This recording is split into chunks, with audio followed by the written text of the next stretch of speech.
In 2023, there will be a battle of District 15. Why do I say so? Because this year, there will be 3 separate new launches that will be launching in similar areas in District 15. And today we'll be reviewing the first one to be launched, which is Tembusu Grand. Now watch on to the end of this video because our pricing analysis might surprise you and possibly show you which project will pull ahead in this battle of District 15. Let's go.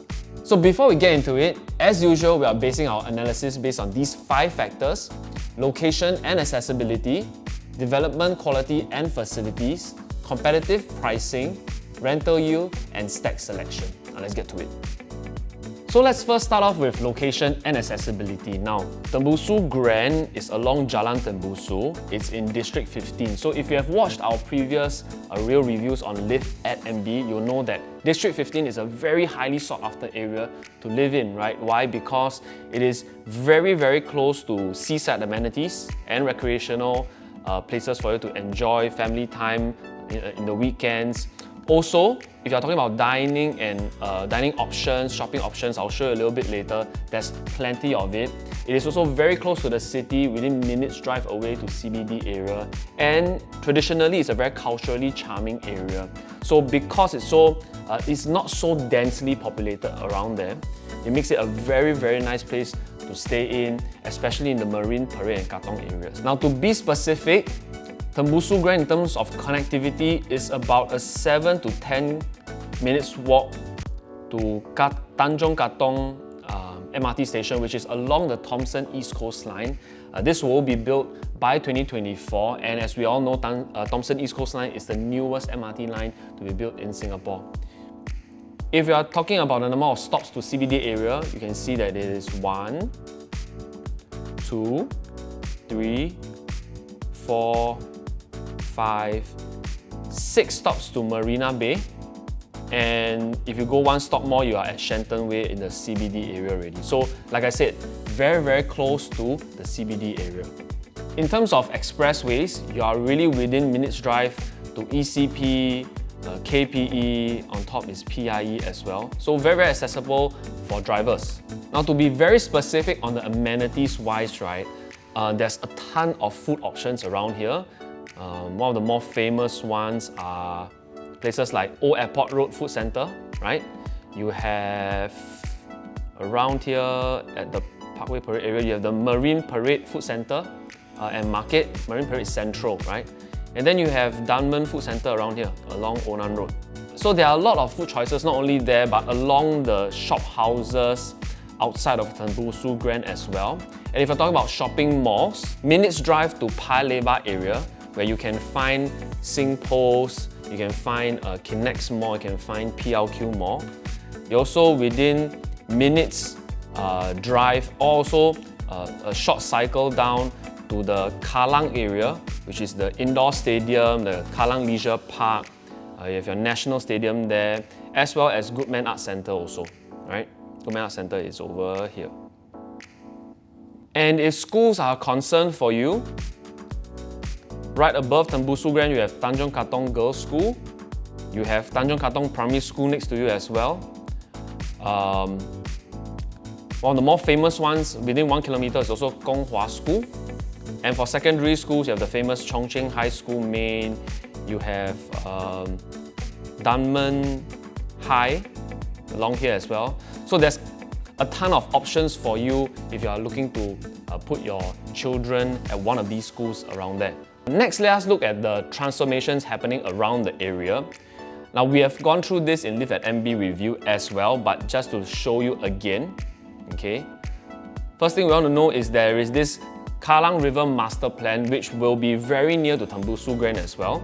The one that is nearest to them will be the Kallang Sports and Entertainment Spaces. So you will have a new football hub, a new Singapore Tennis Centre, a youth hub and velodrome. So these are the various things that will be happening to excite the area in terms of entertainment and also in terms of sports. There will also be a new East Coast Sustainability and Greenery Plan. As you can see here, there will be a 15-kilometer central green corridor that will connect East Coast Park to the Changi Beach Park, enhancing the connectivity in the eastern side as well. So lastly, over the long term, the Marine Parade area, District 15 area will be able to benefit from Paya Lebar Air Base moving out. Why? Because then the plot ratios of these areas can then be increased, and this presents an opportunity for older condos in the area or even people who are buying into a condo there now to get their properties en bloc in the future. Why? Because with a higher plot ratio, developers can then buy into an en bloc property and then redevelop it into a higher story kind of project and sell it for a higher price as well. So in conclusion, although these transformations are not on the scale of a Greater Southern Waterfront or a One North kind of transformation, I think it is enough to see a rejuvenation of the District 15 area, which enhances the attractiveness of District 15. And also, District 15 by itself is already very, very attractive as a own stay kind of area. So for location, I will give it a score of 4/5. So next we'll talk about development quality and facilities. Now, Tembusu Grand is a 638 residential unit project. It consists of 4 blocks for 20 and 21 stories high for each block. Okay? It is actually a joint venture between CDL and MCL land, and we know that these two developers are really high quality kind of developers, especially if you're talking about CDL. They are SGX mainboard listed company. And in terms of Conquest Score projects, I can show you here. CDL's latest 3 projects, Coco Palms, New Futura, Large Acres, have all achieved Conquest Star. Similarly, if you're looking at MCL land, not to be confused with MCC land, right? MCL land, right, also has pretty high Conquest scores, all above 90. And you have a Conquest Star recently for Lake Grand and also Margaretville, which is their latest condo to TOP. So in terms of quality developers, we know that these two developers are individually very good on their own, but when they're doing a joint venture as well, you can know that they are bringing quality to their projects. If you're talking about car park lots, they have 516 car park lots, which is about 80% of the development. Why they are not giving up to 100% is because they are very close to Tanjong Katong MRT. So by right, they don't have to give 100% in terms of car park lots. It's worth to note it is 80% in terms of total provision of car park lots. Of course, you will have EV lots. Nowadays, all projects will give EV lots because that's the next phase of how vehicles are going to be going into. And if you're looking at project consultants, architect, needless to say, ADDP architects, we have raved about it in previous reviews. They have high quality to them in terms of their design, which we'll show you in the site plan later on. And also, a lot of their projects have also achieved a good Conquest score as well. Now, we don't have a lot of information right now for Tembusu Grand, but they have just released certain pictures and artist impressions of how it will look like. So this is how Tembusu Grand will look like. A lot of their units there, actually, if you're facing a certain direction, has unblocked view. And also, if you're looking at the facilities area, this is the main pool area, right? From artist impression, it looks pretty good, but let's take a look at the site plan to determine how good of a design it actually is. Now, if you are seeing here, they have actually divided the entire project into 4 main parts, I would say. The arrival area, all right? The splash area, all right, which is where the main pool and facilities are. You have your serenity area. This area is all the gardens, the pots, the lawns and everything. And also you have this adventure and respite area where all your sports like tennis, right? You have your gym areas here. You have your yoga decks, meditation decks, barbecue pits are also here. So they have actually carefully separated out the project into 4 main areas, which I kind of like because it gives you an idea of where you want to go to during the weekends. It carefully segregates each area out so that you know exactly what you're getting to when you're moving into that area. Of course, the pool here is a 50-meter lap pool, basic provision for a larger project. But it is a full facility condo because it has a 50-meter lap pool and also a tennis court here. Of course, they also have their gym area, their clubhouse area, their function room areas into this particular clubhouse. So in terms of clubhouse, they have 2 separate clubhouses.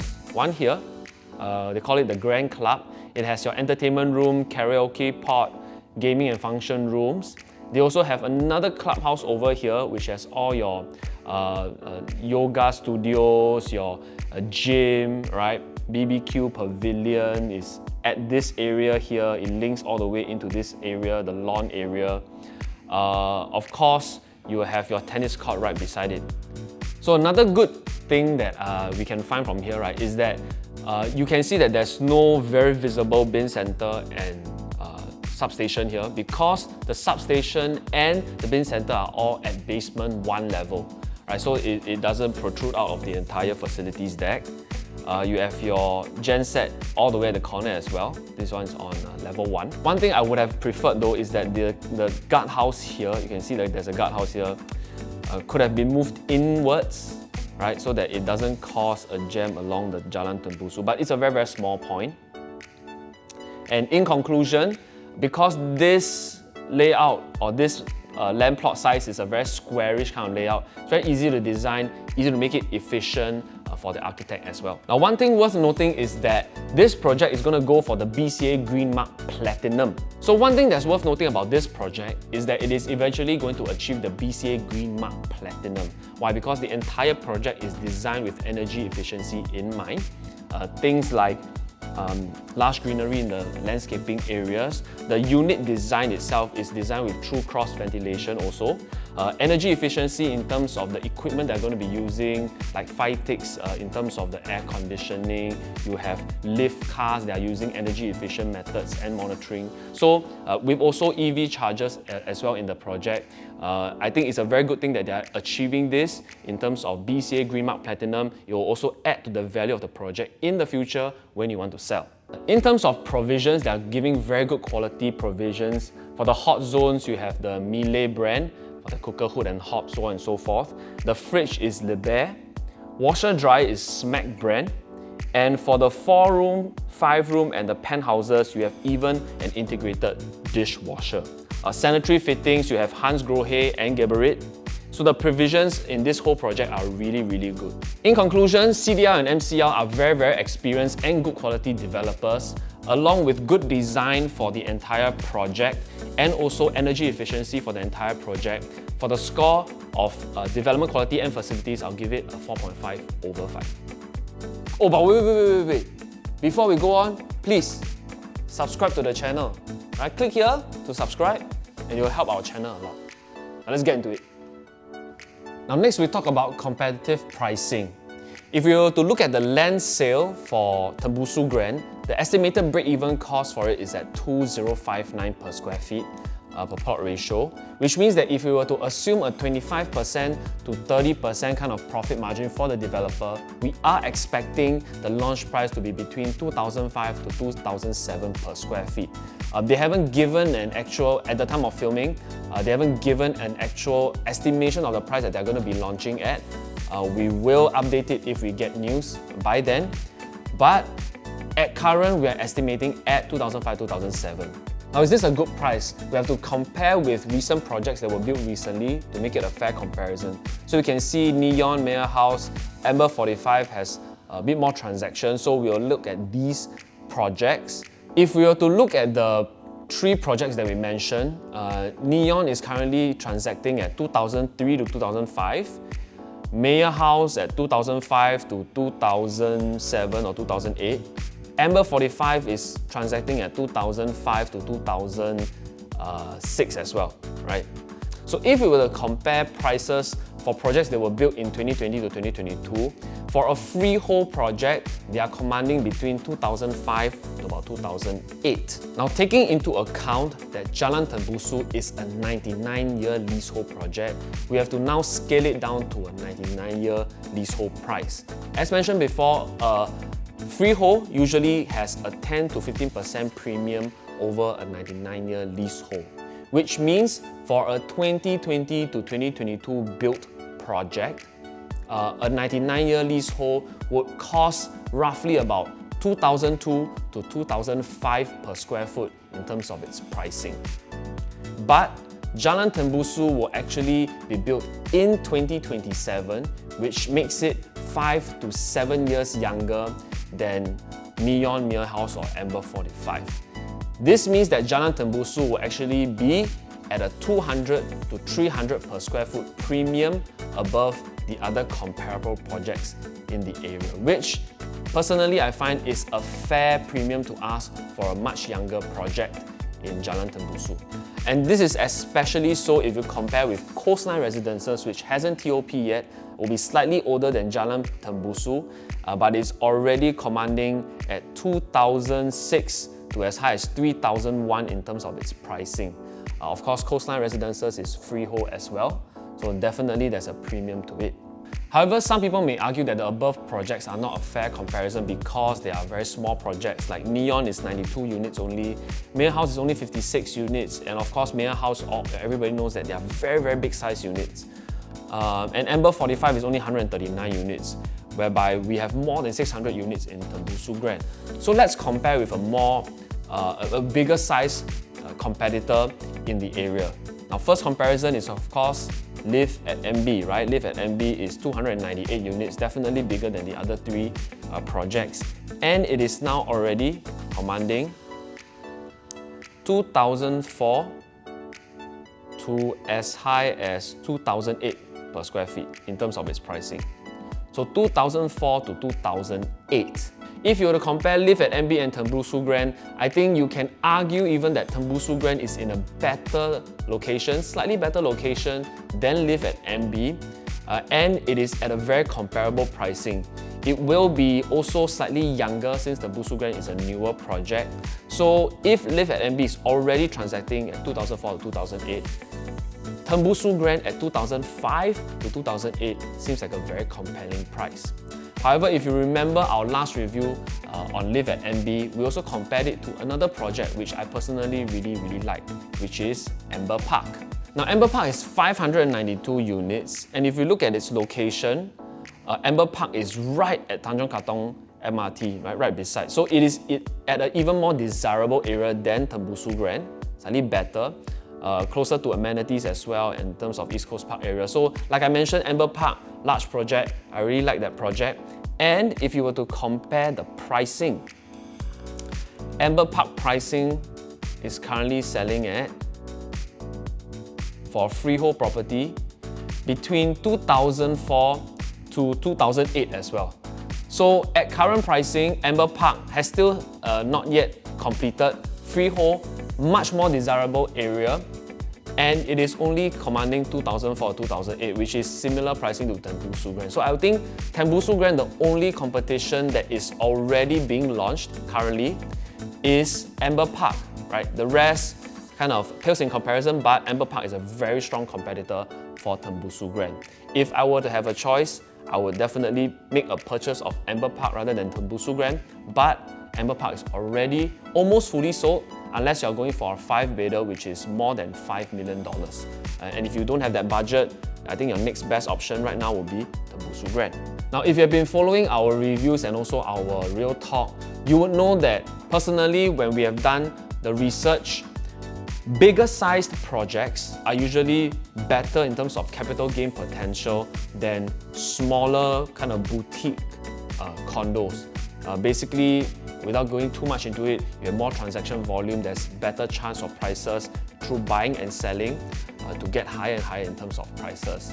But that aside, that's the reason why I think Tembusu Grand with 600 over units makes it a very compelling project in terms of capital gain potential in the future.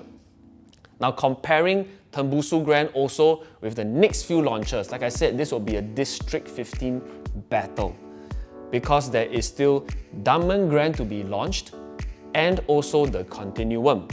Where are they? As you can see here, Tembusu Grand is at this location. Diamond Grand is going to be at this location, very close by, all right?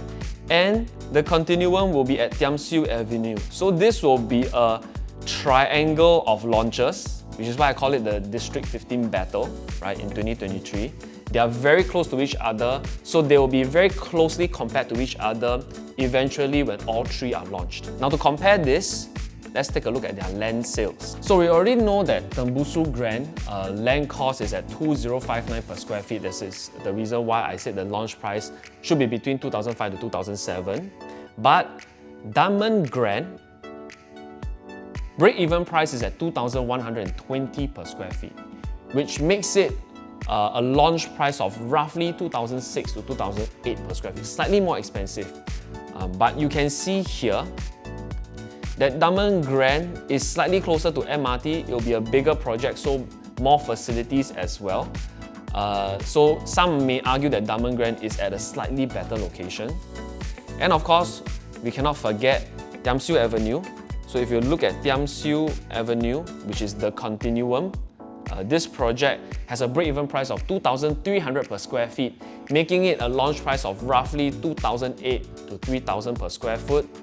And this will also mean that it is at a 300 per square feet roughly, averagely 300 per square feet kind of premium over Diamond Grand and Tembusu Grand, which are both 99-year leasehold. And since Tembusu Avenue is a freehold project, this makes it a pretty fair premium above the other two projects. So you can see that all three projects are actually launching at a pretty fair price, pretty fair market price. And this further adds on to this battle of District 15 that we will see later on. As of now, Tembusu Grand is the one that is closest to us, so we can make a more fair comparison for Tembusu Grand. So in conclusion, we find that Tembusu Grand, although it's at a very fair pricing, but it still has competitors that may be evenly or better matched than Tembusu Grand, like for example Amber Park. You also have Diamond Grand and also the Condominium that's launching. So although I think that the price is fair, I wouldn't give it a very high score. So the score will be 3.5 over 5. Now for rental yield, we are going to be using Neon and Amber 45 for comparison. As you can see for Neon, their two-bedders are between 5,000 to about 5,006 in terms of its monthly rental. And for Amber 45, we have between 4,003 to about 5,002, or the lowest is 3,850 to about $5,200 in terms of its monthly rental. So for Tembusu Grand, because we are assuming 2005 to 2007 in terms of its pricing, the two-bedders will roughly be about $1.7 to $1.8 million. With this rental yield, if you were to take a range of 3,850 to about 5,006 in terms of its monthly rental, we would be looking at a 2.8 to 3.7 rental yield, which is actually not bad. And assuming that Tembusu Grand will actually be 5 to 7 years younger, it should be able to rent even higher than that. So for rental yield wise, we are going to give it a 3.5 over 5. So lastly, for stack selection, we are going to be basing off of these factors. So these will be your ideal stacks, your average stacks, and your not so ideal stacks. So what are we essentially basing it off of? If you were to look at the Tembusu Grand, in front of you there will actually be a residential plot of land, which in the future has a same plot ratio, which means that it may be able to build up to a Tembusu Grand's 20th or 21st story height. So you may potentially not only have construction noise but also block your view in the future for anyone that's buying something that's facing the northwestern side. We are also looking at west sun, whether you will get west sun or not. There will be an angled west sun for some units here. And also, if you're looking at the southern facing, generally it will be unblocked because it's a school, right? So anything that is facing this way would generally be pretty unblocked. So for score, for stack selection, we are giving it 4 over 5. So by combining all the scores of the various factors, we have an overall average score of 3.9 over 5, which I think is a really good score for Tembusu Grand. So what other projects do you want us to review? Leave it down in the comment section below. And if you find that today's video has helped you out a lot, please go and like and share the video. And most importantly, subscribe to the channel because it will help our channel a lot. We'll see you in the next video reviews by Loukprop. Bye!